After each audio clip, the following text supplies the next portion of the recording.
경제인사이트 이어가겠습니다. 미국의 FOMC 이후에 파월 충격이라고 할까요? 시장 분위기가 전체적으로 지금 비관적으로 바뀌고 있습니다. 그리고 또 우리 긴 연휴를 앞두고 있기 때문에 이번에 좀 주식을 팔고 가자라는 그런 분위기도 강한 것 같은데요. 이럴 때 어떻게 대응해야 될지 정말 여러 가지로 생각이 많이 교차합니다. 오늘 그래서 신한은행 웰스 매니지먼트 본부의 오건영 팀장 모시고 경제인사이트 이어가겠습니다. 어서 오십시오. 네, 안녕하십니까. 갑자기 무슨 낙관적인 전망은 다 사라지고 시장에는 완전히 그냥 비관론자만 보이는 것 같고 그다음에 무엇보다도 연준의 그 메시지는 딱 이거 같아요. 당분간 피봇은 생각하지도 말라 이런 것 같아요. 그러다 보니까 이 시장과 금리의 어떤 역학관계 이것에 대해서 우리가 주목을 하지 않을 수가 없어요. 어떻게 보십니까? 일단 첫 번째는 그런 것 같습니다. 그러니까 보통 이제 코로나 이후를 잠깐 생각을 해보면 코로나 직후에 금리를 바닥까지 붙여주니까 이게 자산 시장에는 되게 긍정적인 영향을 줬었죠. 그러니까 금리가 낮은 상태가 되니까 자산 시장이 좋았던 거고요. 유동성이 풍부하다니. 네, 그렇습니다. 2021년도 초부터 금리가 뛰기 시작을 했는데 뛰어봤자 그렇게 많이 뛰지가 않으니까 이 정도 금리 상승은 건전한 거야. 그러니까 성장이 금리의 상승을 갖다가 극복할 수 있을 정도로 이제 워낙 세다 보니까 오히려 금리와 주가가 같이 올라가는 모습이었죠. 그런데 작년부터 나타났던 현상은 이게 아닌 거죠. 금리가 생각보다 빠르게 올라오는 겁니다. 그래서 금리가 올라오는 것에 시장이 민감하게 반응하면서 무너졌다가 올해 초부터 분위기가 바뀌었던 건 이렇게 금리가 올라오게 되면 성장이 둔화돼서 경기 침체가 찾아올 거고 그럼 금리를 낮추는 피벗을 할 수밖에 없어. 이제 이 기대가 있는 거죠. 근데 피벗을 하면 자산 시장에서는 어마어마한 수익을 낼 수가 있는 거지 않습니까? 그러면 피벗을 하기 전에 미리 자산을 사들이는 게 훨씬 더 좋은 겁니다. 그래서 금리가 높은 상황에도 불구하고 미래에 대한 브라이트한 기대를 갖고 있으니까 주식시장을 비롯한 자산시장이 뜨겁게 반응을 한 거죠. 그게 올 상반기. 네, 그렇습니다. 그래서 금리가 높음에도 불구하고 자산시장이 이 금리는 신경 쓰지 않는 겁니다. 그러니까 지금의 금리보다 중요한 건 미래 어차피 내려갈 거지 않습니까? 이럴 때는요. 금리가 인상돼도 긴장을 하지 않습니다. 왜냐하면 인상된 만큼 내려줄 거니까 그럼 더 많이 내려줄 건데 크게 부담을 가질 필요가 없지 않습니까? 그래서 시장이 미래에 대한 인식을 갖고 있으면은 지금의 금리로 이걸 해석하기가 굉장히 어렵습니다. 근데 이번에 FOMC에서 이제 말씀해 주셨던 것처럼 메시지가 강하게 나온 건 피벗 기대하지 마라 이런 얘기가 나오잖아요. 그러면 많이 내려갈 줄 알고 바닥까지 주저앉았던 금리가 쫙 밀려 올라오는 모습이죠. 최근에 보시면 이런 걸 볼 수 있습니다. 연준의 통화 정책에 영향을 많이 받는 게 2년짜리 국채 금리입니다. 그리고 실물 경제, 중장기 실물 경제나 물가에 영향을 받는 게 10년짜리 장기 국채 금리인데요. 이제 연준은 금리를 많이 올리지만 이게 결국에는 성장을 무너뜨릴 거야라고 생각하면 10년짜리 장기 국채 금리가 내려오게 되죠. 내려와야 정상인데. 네, 그렇죠. 그래서 이제 장단기 금리가 역전되는데 최근에 보면 어떤 상황이냐면 2년짜리 국채 금리는 크게 미동을 하진 않는데요. 이 10년짜리 국채 금리가 이렇게 쫙 밀려 올라오는 모습을 보이고 있습니다. 이거는 아닌가 봐 이제 이런 생각을 하고 있는 거죠. 자, 이 상황에서 지금 근원적인 질문을 하게 되는데요. 지금 이렇게 우리가 끝난다, 안 끝난다 난리를 피는 미국 금리 인상 수준 이것이 과연 높은 것인가 아니면 더 올라갈 여지가 있는 것인가 이거 어떻게 답해야 돼요? 연준 내 매파와 비둘기파가 여기에 대해서 첨예하게 대립을 하고 있는데요. 매파가 얘기하는 건 그렇습니다. 그러니까 금리가 높다는 게 왜 높은 거냐? 그냥 무엇에 비해서 그렇죠. 무엇에 비해서 이제 이렇게 얘기하는 거죠. 근데 연준에서 금리를 갖다가 결정하는 이유는요. 성장과 물가 때문에 하고 있는 거지 않습니까? 근데 미국의 실업률이 지금 반세기 최저입니다. 최근에 조금 올라왔어도. 그리고 물가가 여전히 잡히질 않고 있습니다. 그러면 긴축적인 금리라면 지금의 금리가 높고 긴축적이라면 물가도 안정이 되면서 성장도 둔화돼야 되는데 전혀 그런 징후가 안 보이는 거죠. 그럼 결론이 나오는 거죠. 이거는 높은 금리가 아니다. 그래서 더 올려야 된다는 게 매파의 주장인 거고요. 비둘기파는 금리 인상을 한다고 그 효과가 바로바로 나타나는 게 아니라 시차를 두고 나타나는 만큼 기다려보자라고 이제 이렇게 얘기를 하고 있는 거죠. 그래서 비둘기파는 지금의 금리는 충분히 높지만 시차가 있어가지고 조만간 나타나게 된다라고 얘기하는 거죠. 그래서 조만간 성장 둔화가 나타날 거다 이랬는데 요번에 이제 FOMC에서 사실은 거기에 대해서는 방점을 찍은 게 FOMC에서 성장 전망을 크게 상향 조정했습니다. 그 얘기는 비둘기파 입장에서는 코너에 몰리는 게 미래의 성장 둔화가 될 거야라고 얘기하면서 미래의 성장 전망을 상향 조정하니까 모순에 부딪혀 버리는 거죠. 그럼 비둘기파가 힘을 잃게 되면서 매파가 힘을 얻게 되는 케이스가 됩니다. 그럼 시장에서는 추가 인상에 대한 두려움도 생길 수가 있고요. 추가 인상이 어렵더라도 내리는 건 쉽지 않겠네라는 그 예. 컨센서스가 만들어지는 그런 역할을 하게 되는 네, 거죠. 지금 말씀해 주신 것이 바로 지난주에 FOMC에서 점도표상으로 지금 내년에 한 4번쯤 내릴 그렇죠. 줄 알았는데 2번. 네, 그렇죠. 그것도 이제 상반기에는 기대하지 말라 이런 정도의 뉘앙스로 네, 받아들여지고 그렇습니다. 네네. 그다음에 성장률이 1%로 예상했던 성장률이 2.1%로 아주 대폭 높여놨으니까 네, 그렇습니다. 지금 상황 뭐 데이터를 보고 지표를 보고 결정한다는 연준 입장에서 네네네, 그렇습니다. 근거가 전부 다 그냥 올릴 거밖에 없어요. 네, 그러다 그렇습니다. 보니까 뭐 속된 말로 저 연준의 매들이 비둘기를 다 잡아먹은 거 아닌가 하는 생각이 예. 들 정도로 네.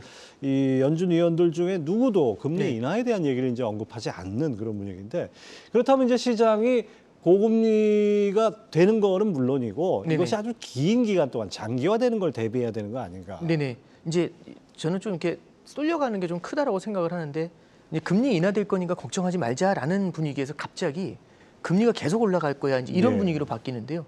이제 예를 들어 고금리가 장기화된다고 했을 땐 금리 인하는 없다라는 게 아니라 낮아지더라도요. 그러니까 예를 들어서 지금 5.25에서 5.5인데 낮아지더라도 내년 말에 4.75면 낮은 금리는 아니지 않습니까? 그렇죠. 그러니까 옛날에 비해서 높은 금리가 오래 갈 수는 있다라는 거지 금리 인하가 없다라는 건 아닌 것 같습니다. 그리고 두 번째 말씀드릴 건 아까 연준 위원들 중에도 누구도 금리 인하에 대한 얘기를 하지 않는다는 말씀을 해주셨는데 이건 저는 포인트가 있는 게 지금 연준에서는 무조건 대부분의 중앙은행이 데이터 디펜던시를 얘기하고 있습니다. 예. 왜 그러냐면 이게 이 포워드 가이던스를 작년에 줬거든요. 포워드 가이던스는 미래에 어떻게 할 거다라는 건 어느 정도 가이드를 주는 거죠. 예. 그래서 금리 더 올릴 거야, 빅 스텝 할 거야, 자이언트 스텝 할 거야 이런 이제 암시를 주는 건데요.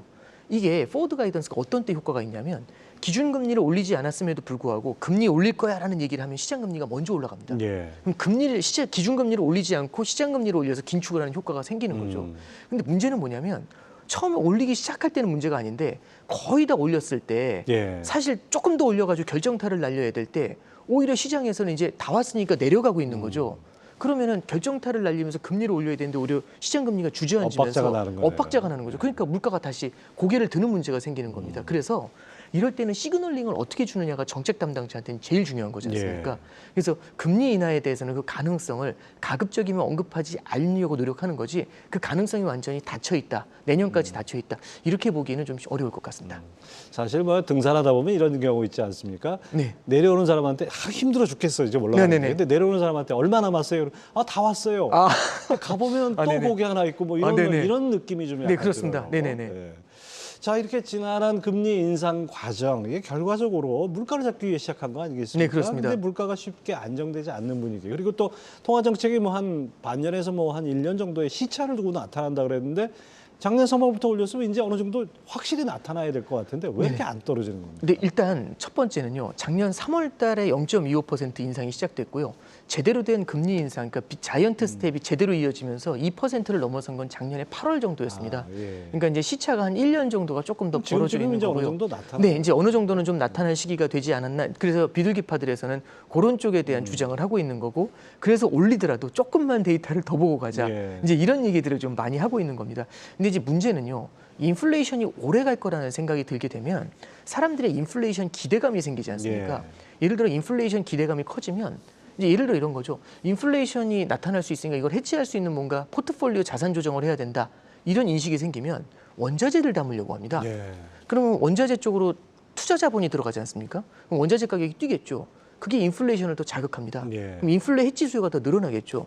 그럼 원자재 수요가 늘어납니다. 원자재 가격이 뛰고 물가가 더 오르면서 인플레 해치 수요가 늘어나고 그러니까 이게 인플레이션에 대한 기대감이 생겨서 이게 원자재 시장 쪽을 자극을 하게 되면 원자재 시장 쪽으로 펀더멘탈리 가는 게 아니라 투기 자본이 예, 몰리게 되면서 그렇죠. 이게 유가를 갖다 건드리는 문제가 생기죠. 그럼 이게 인플레이션을 계속 확대 재생산하는 문제가 지금 유가 생깁니다. 상황이 좀 약간 그런 것도 그러니까 있는데요. 다들 말씀하시는 게 펀더멘탈리 분석을 하면 쉽게 답이 안 나오는 것 같다라는 말씀을 하시는데요.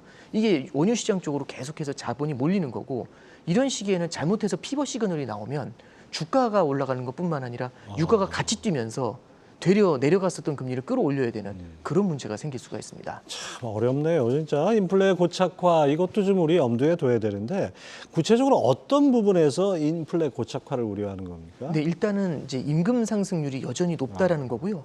두 번째는 2% 물가 목표를 넘어서는 물가가 꽤 오래 기간 지속이 됐습니다.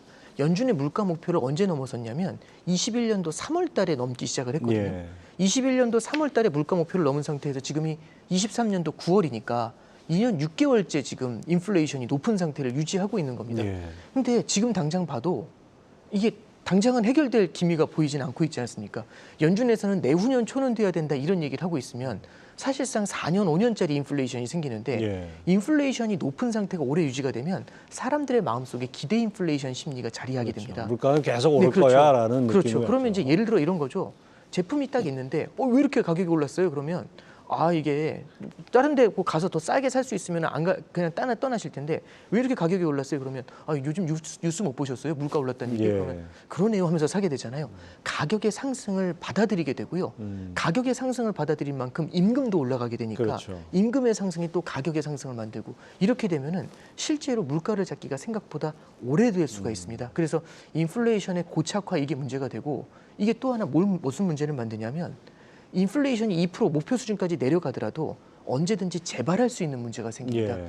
그래서 참고로 스위스 중앙은행 같은 경우는 지금 인플레이션이 소비자 물가 지수가 스위스는 1.6%까지 내려왔습니다. 그럼 금리 인하해야 되는 거 아니야? 근데 이번에 스위스 중앙은행에서 한 코멘트가 뭐냐면 다시 2% 위로 올라올 걸 강력히 경계해야 된다 이 표현을 씁니다. 이게 무슨 얘기냐면 이게 고착화됐다면 만약에 모르지만 그럼 다시 언제든지 튀어오를 수 있으니까 경계감을 늦출 수 없다라는 점을 강조하고 있는 거죠. 완전히 끌 때까지는 네, 그렇습니다. 잔불 남아 네, 있으니까 그렇습니다. 언제든지 다시 재발할 밟은 수 세 번 있다. 해야 된다는 예. 얘기겠죠. 네. 참 어려운 것 같습니다. 네네. 참 이렇게 그 금리를 이제 고금리를 유지하면서 인하하는 시점을 결정하는 건 각국의 경제 네네. 체력에 따라 달린 것 같은데 이렇게 고금리를 계속 갈 경우에는 전력 질주하듯이 모르게 뛰어가야 되는 건데 결국 체력이 중요한 거 아니겠습니까? 네, 그렇습니다. 미국이야 뭐 지표도 좋고 성장세도 우리보다 훨씬 높고 그런데 네네. 우리는 그렇지 못해요. 네네. 이거 어떻게 봐야 됩니까? 네, 일단 그 프레임워크를 정확하게 말씀을 해주셨는데요. 미국은 지금 성장세가 탄탄하지 않습니까? 이게 결국에는 성장만 볼 게 아니, 금리만 볼 게 아니라 성장을 같이 예. 봐야 되는데 금리가 높아지더라도 성장이 탄탄하면 높은 금리를 견딜 수가 있습니다. 근데 미국 같은 경우는 성장이 탄탄하잖아요. 성장이 탄탄해서 물가가 올라가니까 그걸 보면서 미국이 금리를 올리는 겁니다. 예. 근데 아이러니한 건 뭐냐면 우리나라 금리가 미국에 영향을 주진 못하지만 미국 금리는 전 세계에 영향을 줍니다. 그러면 미국의 금리는 미국이라는 워낙 강한 애한테 포커스를 맞춰서 올라가거든요. 그러니까 이제 이런 거죠. 수학 수업을 하러 들어갔는데 전교 1등, 수학 전교 1등이 네. 앉아 있는 케이스가 있고 나머지는 다 저처럼 수포자가 앉아 있습니다. 근데 전교 1등 포커스 맞춰서 가르치면 나머지 다 수학 포기하지 않습니까? 그렇죠. 결국엔 지금 미국 금리가 너무 높게 올라가다 보니까 전 세계가 미국만큼 성장이 나오지 않는 지역 같은 경우는 너무 힘든 모습을 보이죠.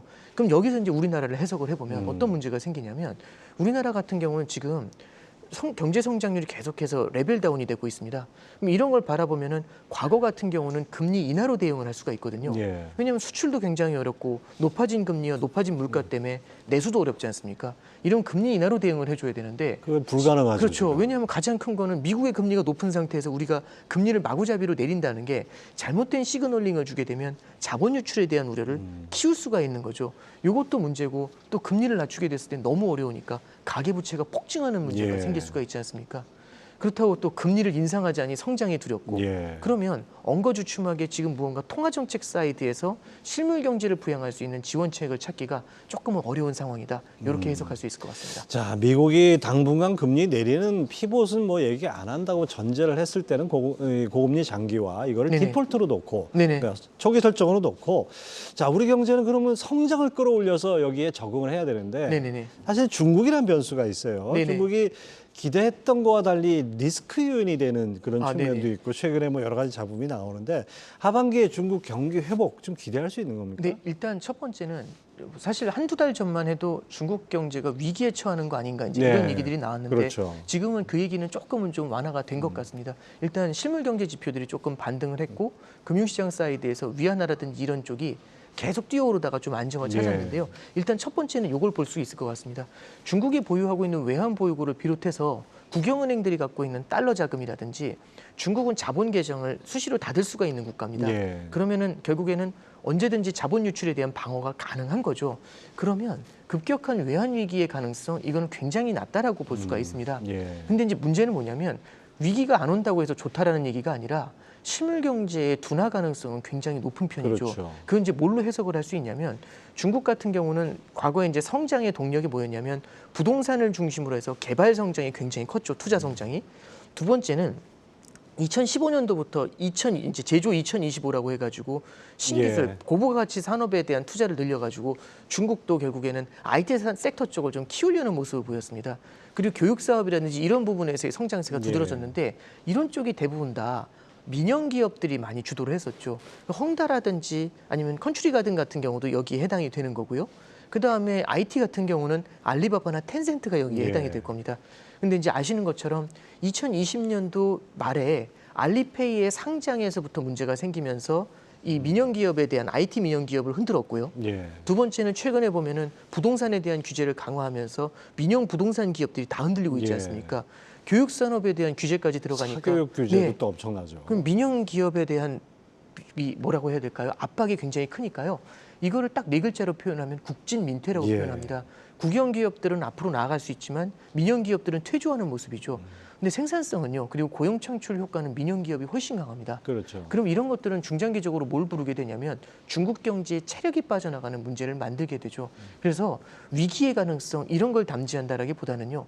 중국의 성장세가 둔화되는 모습을 보이게 되면 이게 궁극적으로는 대중 수출에 대한 의존도가 높은 우리나라 같은 경우는 매우 앞으로는 이제 조금씩 어려워지는 상황들 여기에 봉착할 수가 있다. 이제 이런 말씀을 드릴 수 있을 것 같습니다. 중국 경제는 뭐 그 과거 이제 뭐 아르헨티나나 뭐 브라질 네네. 뭐 이런 그 위기를 겪은 나라들처럼 네, 그렇죠. 갑자기 뭐 위기가 빵 터져서 이런 것보다는 서서히 풍선 바람 빠지듯이 성장이 둔화됐을 때 여러 가지 문제가 나올 수 있다. 이렇게 네네 들어요. 그렇습니다. 네. 예. 자, 이제 이 상황에서 결국 우리 경제는 항상 위기 국면 또는 어떤 좀 수축 국면에서 중요한 게 환율인데. 네네 그렇습니다. 지금 달러가 다시 강세를 보이고 있어요. 우리 네. 환율 방향성은 어떻게 보십니까? 지금 일단 단기적으로는요. 미국의 금리 인상이 언제쯤 끝날지 모른다라는 두려움이 굉장히 크게 작용을 하고 있는 것 같고요. 실제로 작년에 1,450원까지 올라갔었던 환율이 올해 초에는 1,220원을 하회했었습니다. 예. 220원 가까이 환율이 떨어진 건데 그때 가장 큰 동력이 바로 피벗에 대한 기대입니다. 예. 내년 말에는 금리가 3%까지 내려갈 거야. 이제 이런 기대가 되게 컸던 거죠. 예. 근데 그 피벗 기대가 희석이 되면 될수록 환율의 레벨대가 올라오는 모습을 보여주는 거죠. 그래서 여전히 미국 금리 인상에 대한 두려움은 여전히 환율 시장에는 강하게 작용을 하고 있습니다. 그럼 여기서 이제 우리가 바라봐야 될 게 뭐냐면 미국 통화 정책에 대한 불확실성이 상존하고 있다면 여전히 환율은 상승의 압박을 굉장히 받겠죠.